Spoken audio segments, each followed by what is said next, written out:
Could it be possible that what we think we know about the Israel-Hamas war is a carefully crafted narrative, far removed from the actual truth?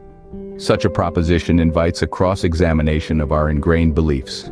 This conflict, fraught with political and historical complexities, is oftentimes simplified for easier consumption. Between the harsh realities of war and the narratives spun by those in power lies a vast chasm. The media's role in shaping this narrative calls for scrutiny. So where does the truth lie? What are we, as observers, missing? Let's delve into this contentious issue.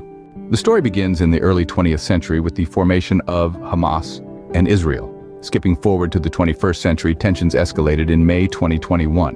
What transpired was a devastating 11-day war, leading to numerous lives lost. The International Criminal Court, or the ICC, launched an investigation into alleged war crimes committed by both sides during this conflict. The ICC's top prosecutor, Fatou Bensouda, emphasized that their pursuit of justice is based solely on law, not politics. Despite Israel's opposition and allegations of bias, she remains committed to the principles of the ICC. The investigation, starting in March, is not influenced by politics or one-sidedness.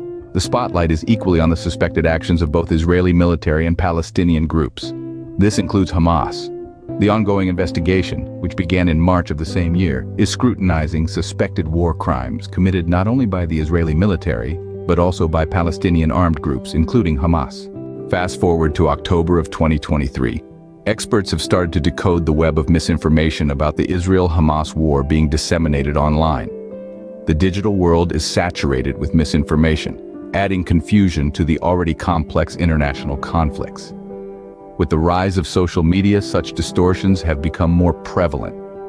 Amongst those leading the against falsehoods is Bellingcat, a group of open-source investigators.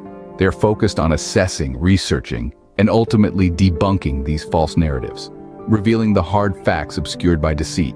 Open-source investigators from Bellingcat have been at the forefront of debunking these false claims, exposing the truth hidden beneath layers of deception. However, the question remains, why is there such a proliferation of false information about the Israel-Hamas war? This question has perplexed many, and the answer is far from simple. It's worth looking back at history, at the age-old practice of war propaganda.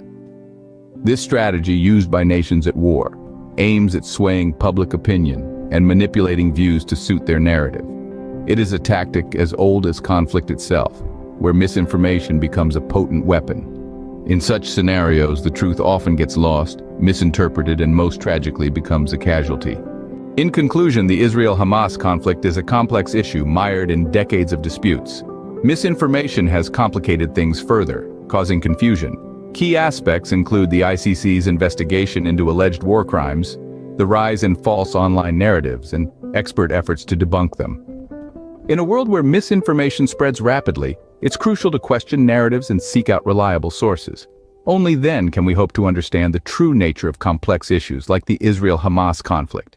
Shifting our focus now to another significant player in this complex issue, the media.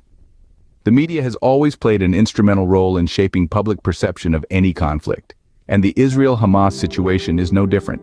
The stories we hear, the images we see, can influence our understanding and our opinions. However, it's important to remember that media isn't immune to bias. News outlets, consciously or unconsciously, can present events from a particular perspective, color their reporting with their own biases, or selectively present information. This is not to discredit the media entirely, but rather to underscore the importance of critical media consumption. In the context of the Israel-Hamas conflict, it's crucial to seek out multiple perspectives, to question the narratives, and to corroborate the information before forming an opinion. It's not just about being informed, it's about being well informed.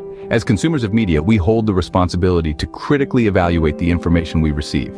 It's essential to seek diverse sources to gain a comprehensive understanding of the Israel-Hamas conflict. Remember, a well-informed public is the first step towards a peaceful resolution.